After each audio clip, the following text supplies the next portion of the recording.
Hello there, welcome back to the channel. As always guys, I hope you all are safe and doing good.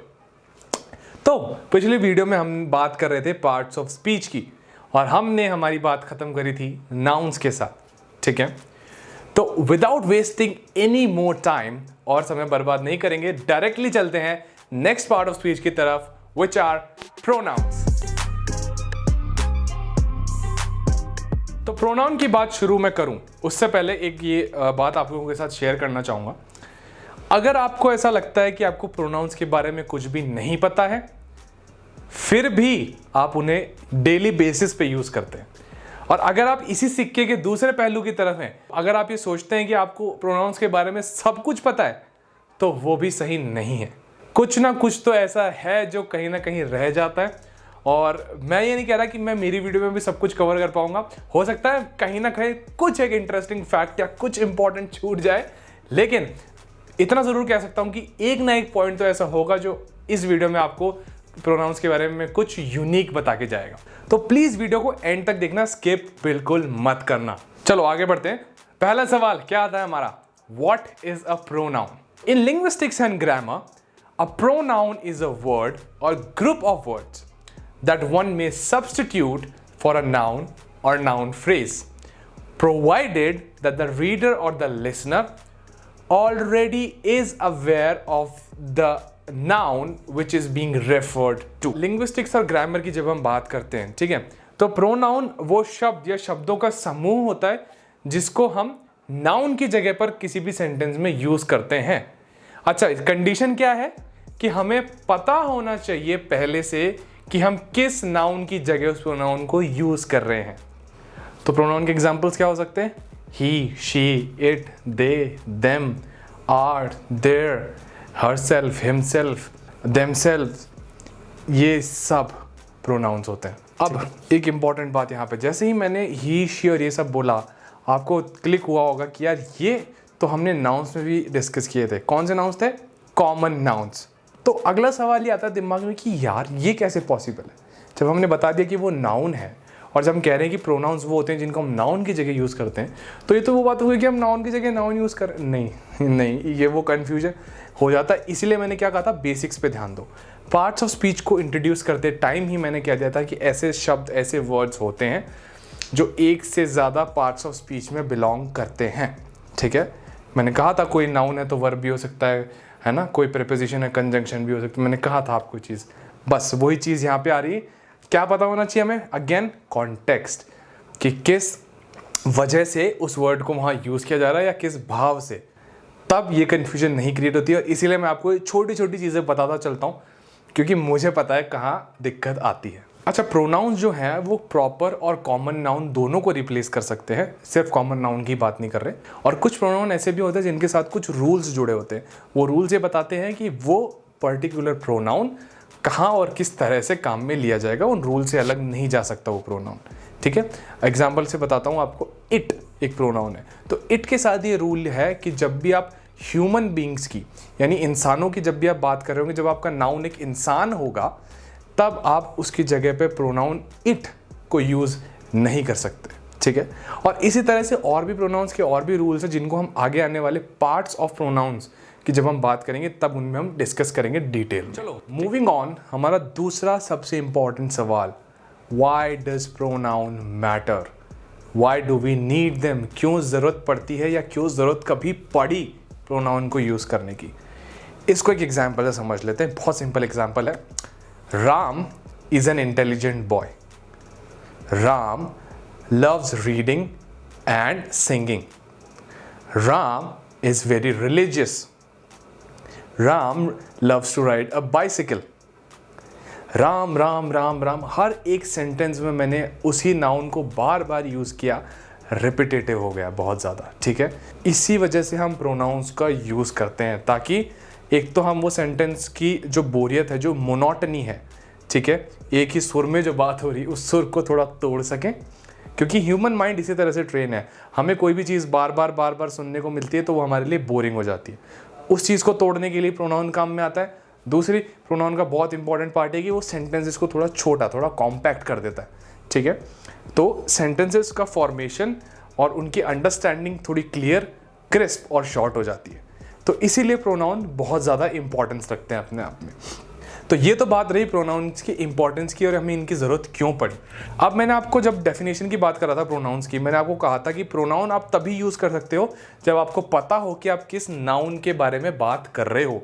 Noun clear होगा तभी pronoun use होगा। Grammar ये कहता है, यही rule है, ठीक है। लेकिन कुछ ऐसे टेक्स्ट्स हैं, कुछ ऐसे क्या कह सकता हूँ राइटिंग्स हैं, जिनके अक्रॉस जब आप आओगे तो आप देखोगे कि यार प्रोनाउन से बात शुरू करी, प्रोनाउन पे ही पूरी बात चल रही है।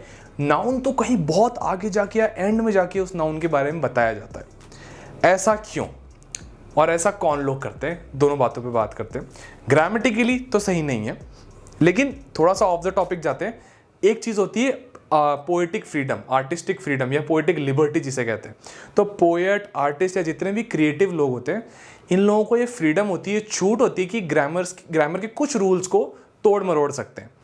तो इसीलिए ये लोग क्या करते हैं, इस तरह के टेक्निक्स को यूज़ करते हैं कि प्रोनाउन से ही बात करे जा रहे हैं, लेकिन जो नाउन है, जो मेन कैरेक्टर या कोई भी है, तो उसकी बात बहुत आगे करी जाती है।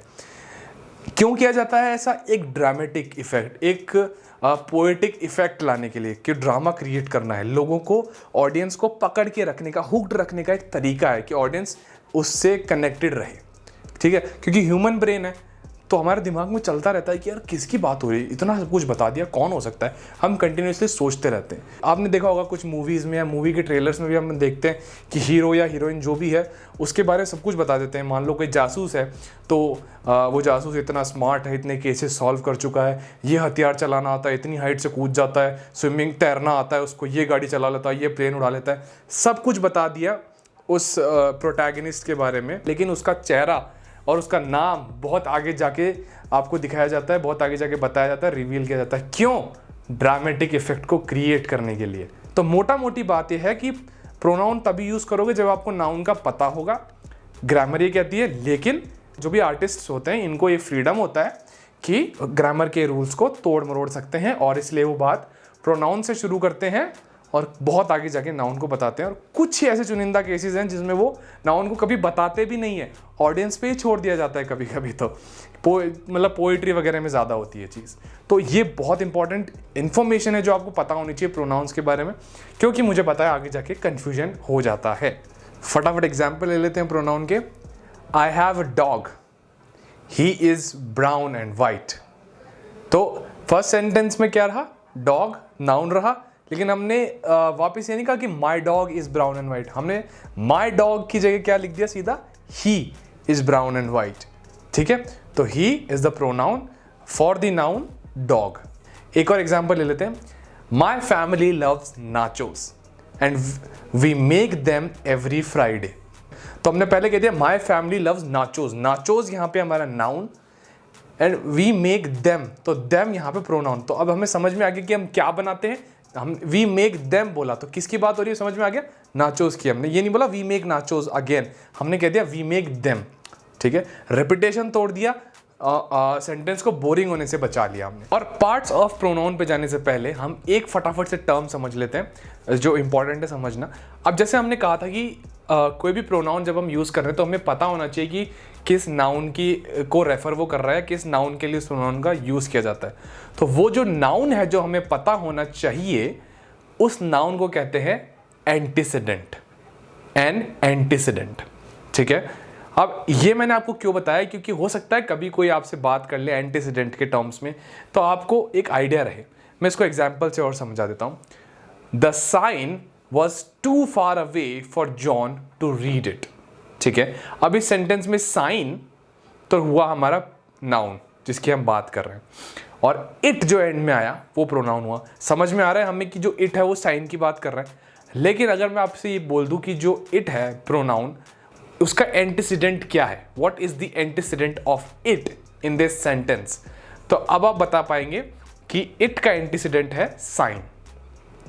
एक और एग्जांपल से समझ लेते हैं। Jonita said she is almost finished with the application. अब Jonita is the noun and she is the pronoun.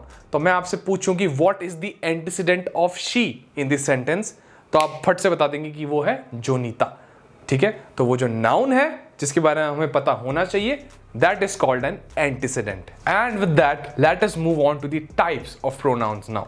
अब फिर से वही चीज़ आ जाती है जो हमने नाउन में भी डिस्कस करी थी और हमने पार्ट्स ऑफ स्पीच में भी डिस्कस करी थी कि एग्जैक्टली कितने टाइप्स ऑफ प्रोनाउंस हैं, कहीं कोई क्लैरिटी नहीं है। कोई कहेगा 7 है, कोई कहेगा 9 है, कोई कहेगा 12 है, कोई कहेगा 11 है।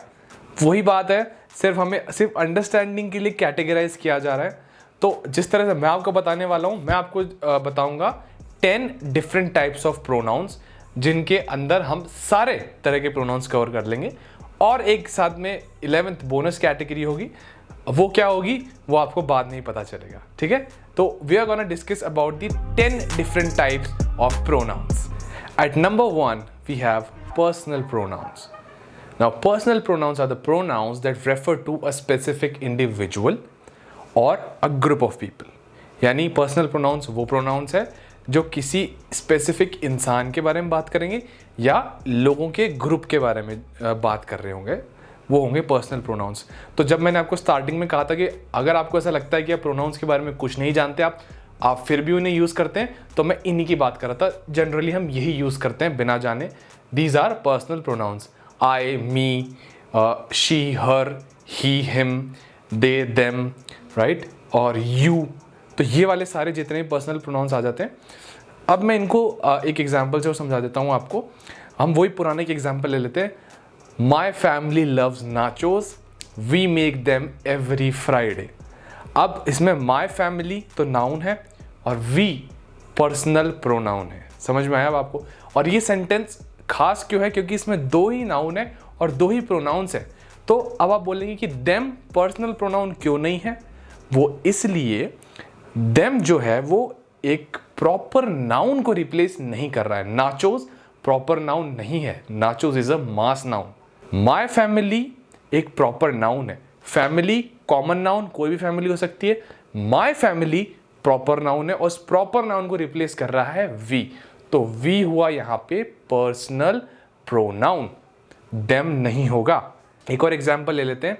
The new student will arrive today, he will need a sitting arrangement. तो न्यू स्टूडेंट हो गया नाउन और पर्सनल प्रोनाउन जो सिर्फ उस स्टूडेंट की स्पेसिफिक बात कर रहा है वो हो गया ही। At number 2 we have relative pronouns. Relative pronouns are the words that connect relative clauses to independent clauses and they are used to add additional information in the sentence about something which has been already mentioned। ठीक है, तो ये वो pronounce होते हैं जो किसी भी एक इंडिपेंडेंट नाउन को एक रिलेटिव नाउन से, एक रिलेटिव क्लॉज से जोड़ देते हैं। यानी जो भी हमारे सेंटेंस में नाउन हमें दिया गया है उसके बारे में थोड़ी एडिशनल इंफॉर्मेशन हमें देते हैं ये नाउन्स। एग्जाम्पल से समझ लेते हैं। The woman who called earlier did not leave a message।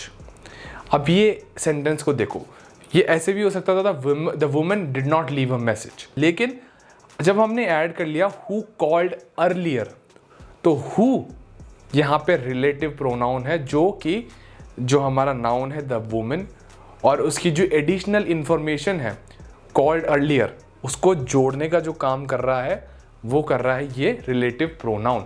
और इसको ऐड करने से क्या हो गया, जब हमने ये एक्स्ट्रा इन्फॉर्मेशन सेंटेंस में ऐड करी तो हमें क्लैरिटी हो गई। जब हम कह रहे थे द वुमन तो वो कोई भी वुमन हो सकती थी, लेकिन हमने कह दिया हु कॉल्ड यस्टरडे, तो अब स्पेसिफिक हो गया कि वही औरत जिसने कल फ़ोन किया था उसने कोई मैसेज नहीं छोड़ा। Specifics, relative pronoun. Second example ले लेते हैं। My car which is nearly 20 years old still runs well. यहाँ तो ये भी हो सकता था my car still runs well, लेकिन हमने कार के बारे में थोड़ी और एडिशनल इंफॉर्मेशन दे दी। क्या बताया कि पुरानी 20 साल पुरानी कार है, ठीक है। तो माई कार और 20 years old को जोड़ने का काम किसने किया? विच।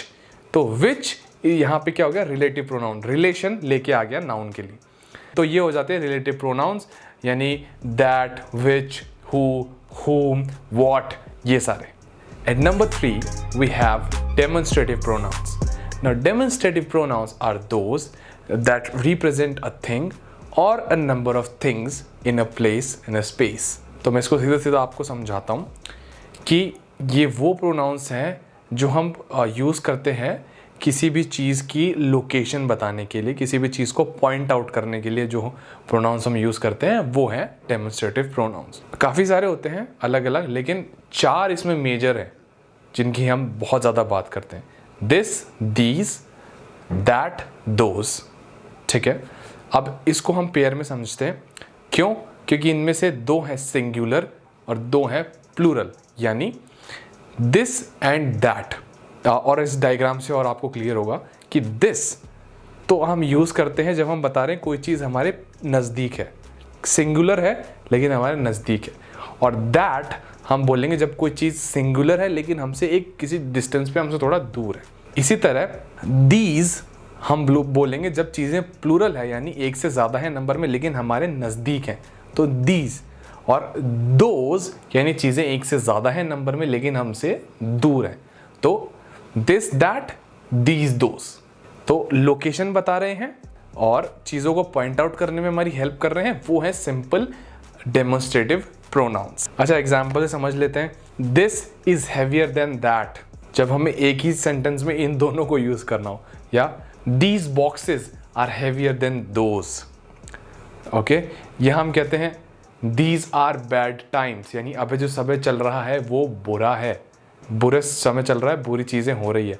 और या फिर हम कहते हैं दोज वर द डेज, वो दिन हुआ करते थे, तो प्लूरल में हो गई अब यहाँ पे बात, समझ रहे हैं? तो ये है डेमोन्स्ट्रेटिव प्रोनाउंस। अच्छा, नॉर्मली तो हम डेमोन्स्ट्रेटिव प्रोनाउंस को चीज़ों को रेफर करने के लिए यूज़ करते हैं, we use them for things specifically, लेकिन कभी कभार हम उन्हें ह्यूमन बींग्स के लिए भी यूज़ करते हैं, लोगों के लिए, पर्सन्स के लिए भी यूज़ कर लेते हैं, प्रोवाइडेड कि हमें पता हो कि वो इंसान का नाम क्या है। जैसे मान लीजिए कोई नॉर्मल फोन कॉन्वर्जेशन है, तो hi this is Anirudh speaking, is that Jonita? So this and that, अब यहाँ दोनों पर्सन के लिए यूज हो गए लेकिन हमें नाम पहले से पता थे दोनों के। या फिर दैट साउंड्स लाइक अनिरुद्ध, तो हमने कुछ चीज़ सुनी, हमने कहा कि यार ये तो अनिरुद्ध जैसा साउंड कर रहा है, दैट साउंड्स लाइक अनिरुद्ध, बस। तो वहाँ पे हम इन डेमोन्स्ट्रेटिव प्रोनाउंस को पर्सन्स के लिए यूज़ कर रहे हैं, नहीं तो नॉर्मली हम इन्हें थिंग्स के लिए यूज करते हैं। Well, moving on, at number 4 we have indefinite pronouns. Now, indefinite pronouns are the ones used to refer to a person or a thing that does not need to be identified specifically. यानी कि ये वो pronounce होते हैं जिन्हें हम तब use करते हैं जब हमें किसी पर्सन या किसी चीज़ के बारे में बताना हो, लेकिन वो चीज़ स्पेसिफिक नहीं है, वो कॉमन है, वो ग्रुप में है या वो बड़े नंबर में है। एग्जाम्पल हो सकता है one, none, some, anybody, somebody, everybody, nobody, no one. तो ये वाले जितने भी प्रोनाउंस होते हैं ये आते हैं इनडेफिनिट प्रोनाउंस के अंदर। एग्जाम्पल दे देता हूँ, everybody was late for the work because of the traffic jam. Now everybody specific हमने किसी का नहीं कहा, हम कह रहे हैं सब लेट थे। एक और एग्जाम्पल ले लेते हैं, nobody has seen the trouble that I have been through. तो अब यहाँ नोबडी यानी कोई भी नहीं, तो हमने किसी को स्पेसिफाई नहीं किया, ये आ गए हमारे indefinite pronouns. At number 5 we have reflexive pronouns. Now reflexive pronouns are the ones that refer back to a person or a thing. ये वो प्रोनाउंस होते हैं जो किसी वस्तु या किसी व्यक्ति को वापस रेफर कर देते हैं, वापस उन्हीं की बात कर देते हैं, उन्हीं के ऊपर वापस एम्फेसिस डाल देते हैं, जोर डाल देते हैं। और इन प्रोनाउंस को आइडेंटिफाई करना सबसे आसान है, इनका पता लगाना सबसे ईजी है। क्यों? क्योंकि इनकी एंड में या तो आ रहा होगा सेल्फ, SELF, या फिर आ रहा होगा selves, SELVES, myself, ourself, yourselves, themselves. अब मैं सिंपल आपको एग्जाम्पल के थ्रू भी इसको समझा देता हूँ। I cut my self when I was making dinner last night. अब आप यहाँ क्या देख रहे हैं, I cut my self, I myself, एक ही की बात हो गई, बीच में आ रहा है वर्ब कट। तो अब यहाँ से एक बहुत इंपॉर्टेंट बात समझ में आती है कि हम रिफ्लेक्सिव प्रोनाउंस को वहीं यूज़ करते हैं जहाँ पे सब्जेक्ट और ऑब्जेक्ट जो वर्ब का है वो सेम है। ठीक है, यानी बात सेम ही हो रही है, सब्जेक्ट भी सेम ही है और ऑब्जेक्ट भी सेम ही है। I myself. एक और एग्जाम्पल ले लेते हैं, I hope you enjoy yourself at the party. ठीक है, so I hope you enjoy yourself, you enjoy yourself, तो यू एंड योर सेल्फ हो गया नाउन का रिफ्लेक्सिव प्रोनाउन, और बीच में क्या आ गया, वर्ब एंजॉय। समझ में आ गई बात? इस तरह से ये तो हो गई लोगों की बात। अब हम कर लेते हैं चीज़ों की बात। My phone isn't working properly, it turns itself off for no reason, so it turns itself. अच्छा, मैंने एक चीज़ और कही इसके साथ कि जब हम एम्फेसिस डालते हैं किसी चीज़ पे जोर डालते हैं, तब भी हम इनका यूज़ करते हैं। कैसे? The door was definitely locked, I locked it my self. यानी हम ये भी कह सकते थे the door was definitely locked, दरवाज़ा पक्के से बंद था। यहीं पे बात खत्म हो सकती थी, लेकिन हमने उस पर एम्फेसिस डालना था, तो हमने क्या किया? आई लॉक्ड इट माई सेल्फ, मैंने उसे खुद लॉक किया है यार। एम्फेसिस डाल दिया, reflexive pronouns. And that's it for the part 1 of pronouns guys. बाकी की जो 5 रिमेनिंग पार्ट्स ऑफ प्रोनाउंस है वो हम नेक्स्ट वीडियो में कवर करेंगे along side the bonus type of pronoun जो मैं आपको बताने वाला हूँ। So stay tuned for that. एक ही में नहीं डाल रहा, बहुत लंबी वीडियो हो जाएगी, कॉम्प्लिकेट हो जाएगा। पहले आप इन 5 को अच्छे से समझ लीजिए। So with that I conclude the video for you all. उम्मीद करता हूँ आप लोगों को पसंद आई होगी। लाइक करो, शेयर करो, जिसको भी आपको लगता है हेल्प हो जाए इस वीडियो से, और कमेंट करो यार प्लीज़। लेट मी नो आपको क्या जानना है, क्या आपको कहाँ दिक्कत आ रही है, कनेक्ट करो मुझसे। So till we meet again, stay safe, take care, thank you for listening to me, bye bye, cheers.